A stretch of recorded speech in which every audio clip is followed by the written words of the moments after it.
My dad says you're gonna be fine. There you go. He says you're gonna get your control back in no time at all. Nice to meet you. I mean, you kind of suck, but my dad says you might be good someday. Thanks.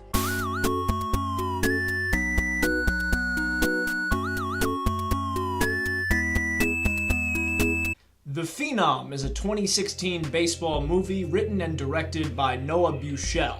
The story follows Hopper Gibson Jr., a top pitching prospect signed to a big league contract right out of high school to the Atlanta Braves organization, but he has suddenly lost the ability to throw strikes.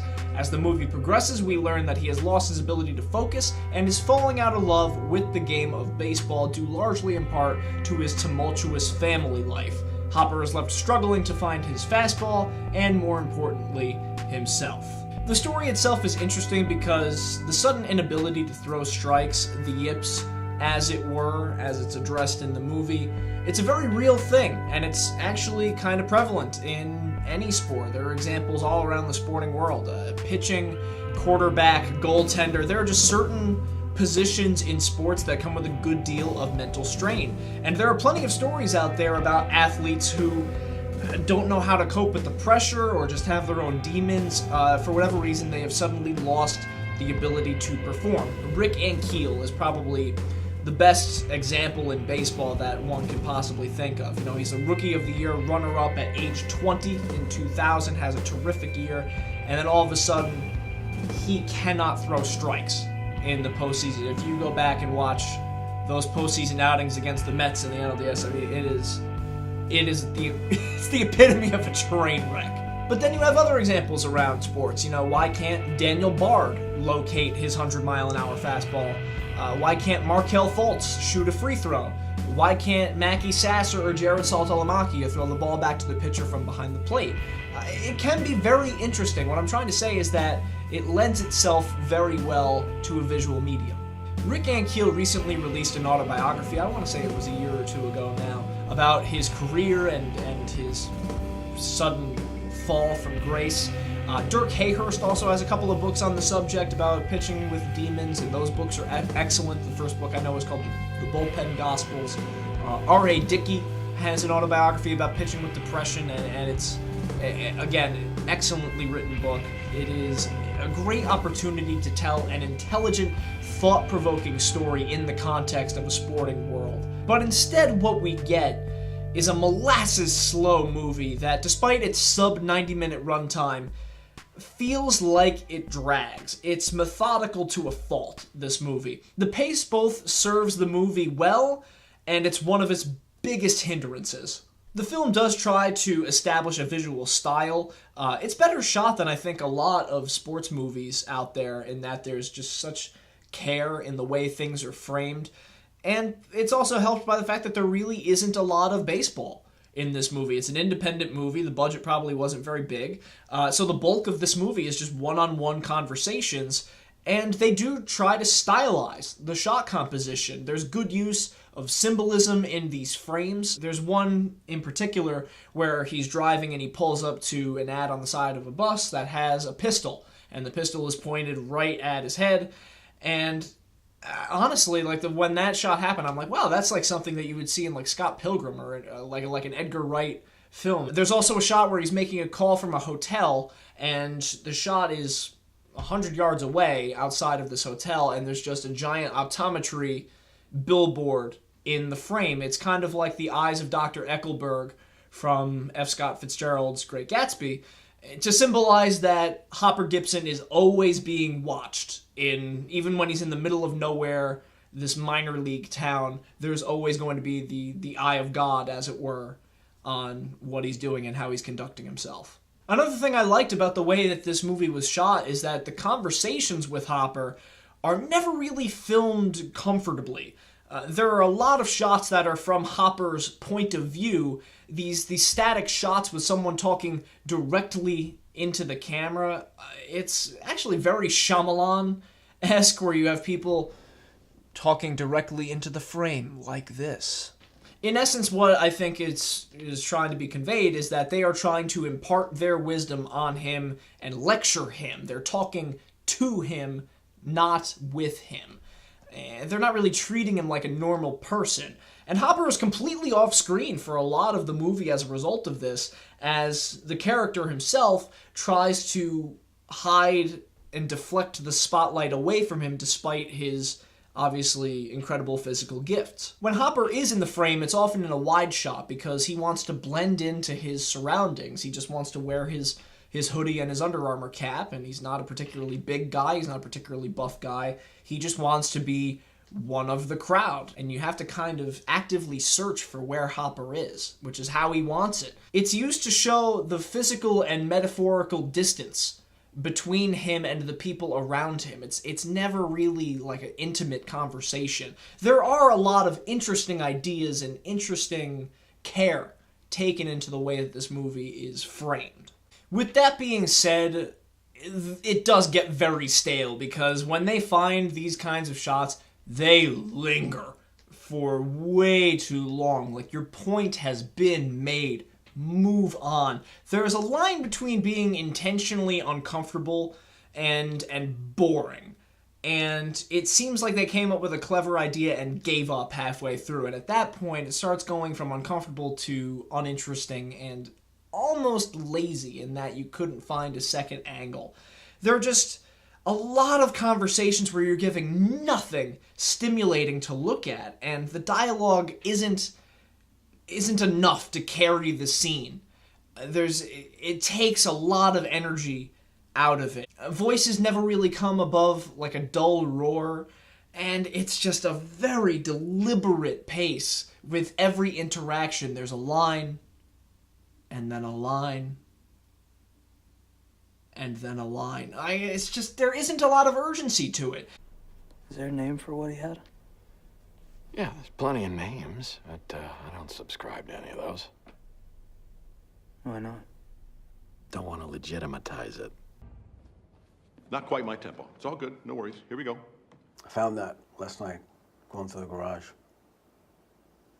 He was a really gifted player. Could have gotten pro. You think?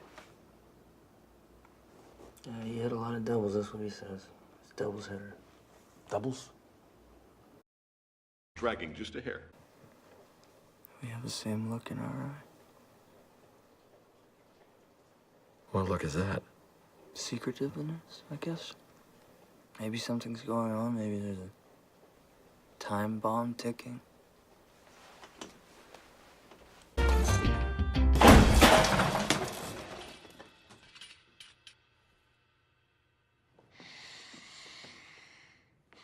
This is where the cracks start to show, because this is an indie film. You don't really know what the constraints were. You don't know if the budget allowed for a bunch of different shots or a bunch of different reshoots. Ultimately, I think the script just isn't very strong, because if you're not going to have a lot of editing in your movie or a dichotomy of angles, something to keep the visuals moving, the dialogue has to keep moving. And unfortunately, it is narratively disjointed. There are a couple of scenes that are straight up out of order from a narrative perspective. One in particular that I can think of is when he's at that diner in high school with his girlfriend. His father, Ethan Hawke, is out of jail. But he doesn't know that. He knows, but he just hasn't seen him yet. And Hopper is really cold to his girlfriend, Dorothy. Come on, Hopper, it's only baseball. That's the dumbest thing you've ever said. It's not just baseball. You know what? I want to go home. You're hurting my feelings. You really need to toughen up. No, I don't. Yeah, you do. No, Oh, and you think everybody's nice. Okay, well, that's not how it works. Everybody's using everybody all the time, period. Using me? Yes, I'm using you. Of course I'm using you. You're using me. That's how it works. You're a cute little oddball that I pass my time with. And it really makes us dislike our protagonist and his worldview. And you wonder, well, where did that come from? Because he hasn't had time to be negatively influenced by the reintroduction of his father back into his life yet. He later tells his therapist, who is played by Paul Giamatti, that he has a generally adversarial, mistrusting approach towards other people, But we don't really see that much because he's good and kind to his mom. He buys his mom a house at the beginning of the movie. He's obedient to his coaches. He's respectful to his teachers, even though he isn't very bright. I mean, we never really see him with other kids or teammates as well, so like we don't really get the sense that he's a hard-nosed kind of standoffish guy, like a Jeff Kent kind of abrasive ball player. Now that may be intentional that he's not around teammates or kids very much to show that he doesn't have friends, but like I never knew a varsity baseball player in high school that didn't roll deep with an entourage. You know, you walk down the hallway, you've got, you know, guys on your flank, especially if you're gonna get drafted to the MLB. To this point, he hasn't had much of a breakthrough with his therapist. We don't know what's pushed him to this point. And we don't get why she would stick by him while he's making this rant. Worst of all, through all of this, as he's continually keeping her at arm's length and she, for whatever reason, stays there, like doesn't really leave. I mean, she does, but she doesn't. It's kind of weird. We never get a mea culpa from Hopper. He doesn't truly apologize to her. There is a scene midway through the movie where he talks to her and says, you know, it's hard for me to talk. And she says, at one point in the scene, after 2 minutes of talking to her, she straight up says to him, talk to me. And he goes, I can't. That's not what it's like, okay? That's not what it's like, I promise. Then what is it like? Talk to me. That's not fair. I'm not good at talking about stuff. And I'm like, well, what was the last 3 minutes for if you can't talk to her? It's not satisfying whatsoever. It's such a cop-out for him. And again, it gets me so frustrated with my main character. Even calling you. You don't know what it's like. Have any idea what kind of pressure that is? That's not what it's like, okay? That's not what it's like. No one knows what it's like to be the bad man. Speaking of Dorothy, who is played by Sophie Kennedy-Clark, her relationship with Hopper is really joyless. The most personality we get from her is the text that she sends him at the very beginning of the movie. It's the first frame that she's in. It's a quirky interaction because it's an offbeat, cutesy kind of message, and it's a nice touch that Hopper, when he's checking his phone, it's a cracked screen that makes it feel real. I mean, that a high school kid would have a busted iPhone. I know grown adults in my office that have these shattered screens because people are just generally irresponsible. But it's also a clever visual representation, again, if you want to read into this pretty deep, that it's an iPhone, a high-quality, highly touted product that is damaged, like Hopper himself. Hopper is played by young Neil from Scott Pilgrim vs. the World, another Edgar Wright reference. He has the uncomfortable, robotic athlete persona down pat. My issue is that we don't see much else from him, which makes his arc kinda hollow. He never really hits rock bottom. He never really breaks. I kept waiting for the "it's not your fault" moment from Good Will Hunting, and he never really rebounds from what he's dealing with. He just kind of floats along, and we follow him around this movie, and it feels very much like an easy trot from point A to point B. It's not a mad dash, it's not even a desperate crawl. I don't fault the actor for that necessarily at all, because I think he's doing his best. Really, I think that's more on the script for not raising the stakes high enough, and on the director for not allowing the actor time in a movie that's less than 90 minutes to truly let loose. You want me to explode? Do you want to explode? No. You feel like a time bomb, something? No. Of course not. He's constantly having to hide his emotions, and that sets up something that is never followed through on. You think that as he goes, nah, like he's trying to close himself off and readying himself for the dam to burst and everything to come out in that last confrontation with him and his therapist. It's a breaking pitch in the dirt. that you think is going to be setting up a high and tight fastball, right? But instead you get another changeup off the plate and you draw a walk.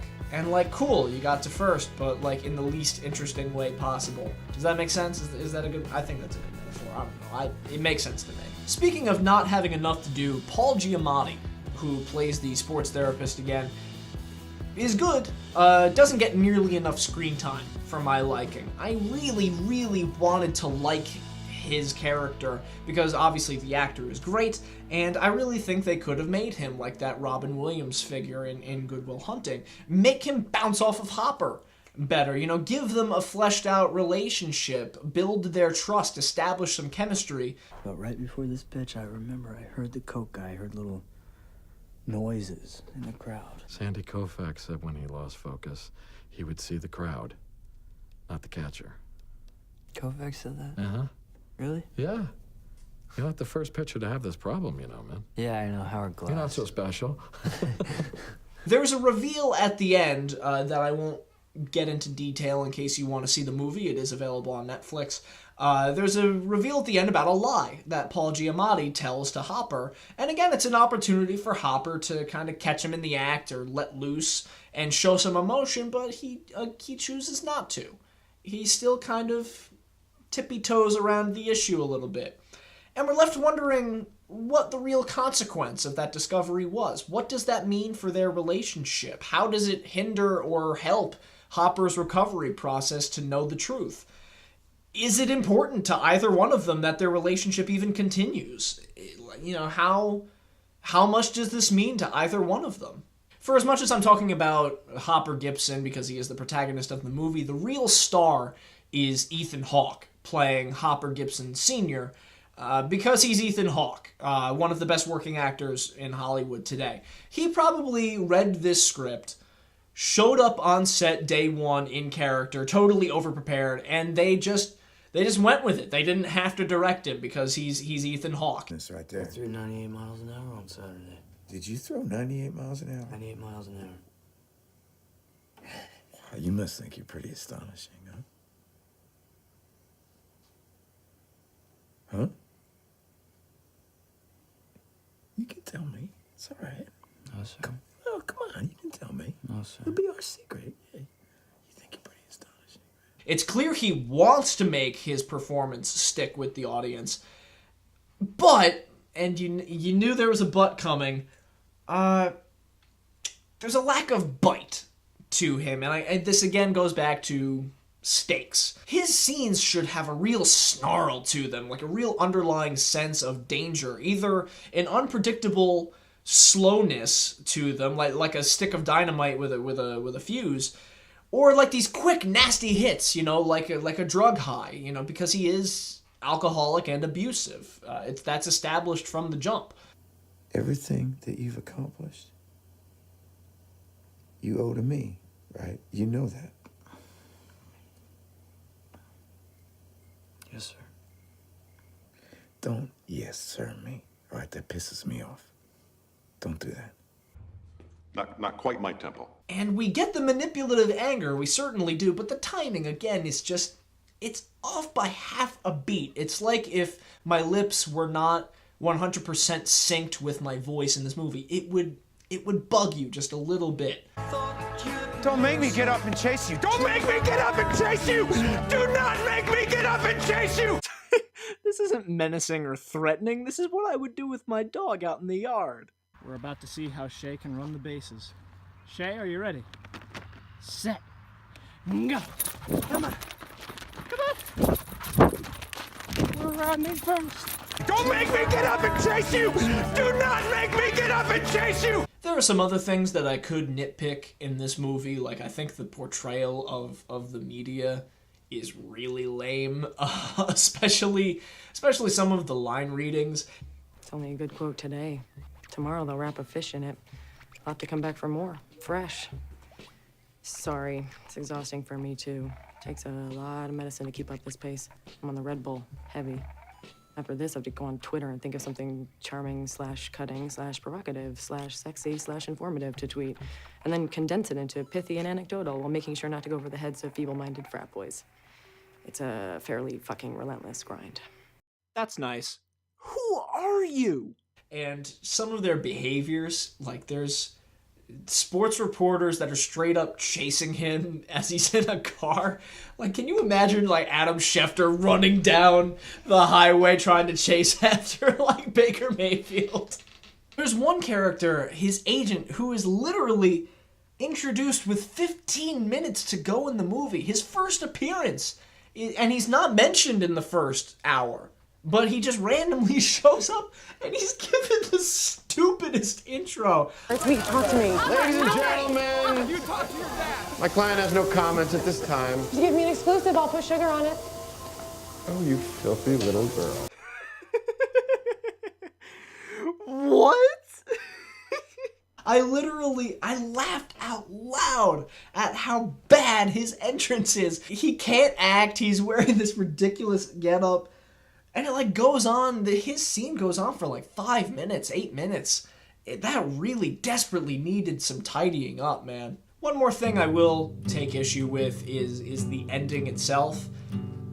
Literally, not so much like the plot, but like literally how the movie ends. It ends like mid-thought, seemingly. It's a very abrupt, quick end as soon as Ethan Hawke says his last line.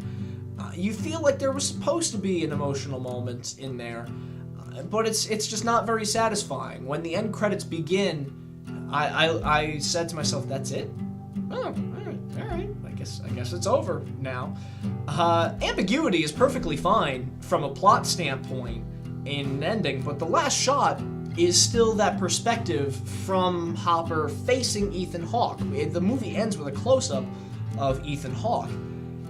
If this is a moment where Hopper is finally having a conversation with his father, and it is a moment where his father is vulnerable for like the first time the entire movie, pull the camera in. You know, have it trained on Hopper. Visually show the evolution from him being treated like a product to him finally having a heart-to-heart with his father. Show them both in the frame. If you really want to, just include the protagonist of the movie in the final shot. Show you used the visual medium so carefully the first hour of the movie, and you kind of are missing sticking the landing. In that last shot, you can use that to represent how he's going from one point to another. And instead, we feel like we were watching an Ethan Hawke redemption story the whole time. Like, since he's given the final moment, you start to wonder whether the movie is about Ethan Hawke and not actually about Hopper Gibson's maturation or his dealing with the yips. So look, all that said, do I like this movie? It's kind of hard to say, because this isn't like a movie where you walk out of it and go, wow, that was really good. But at the same time, it's not a movie where you go, wow, that stunk. I think this is an interesting, polarizing movie because there is a good amount to like from a filmmaking perspective, but I also see that there's a reason why there's a steep divide between the critic score on Rotten Tomatoes and the audience score. There's a big disparity, and I can totally see why. Critics will see a sports movie with a cerebral subject and creative visuals in an attempt at an intelligent psychological plot, and the general audience will probably be bored because it's a slow-moving movie and there isn't a whole lot of action or emotional moments. If this sounds like it's a movie that's interesting to you, I would definitely say to check it out. It is available on Netflix, available for download as well. I would recommend checking it out and forming your own opinions because honestly, there is a good deal of discussion that can be had about this quick, less than 90-minute movie, whether or not you feel that full 90-minute runtime or not.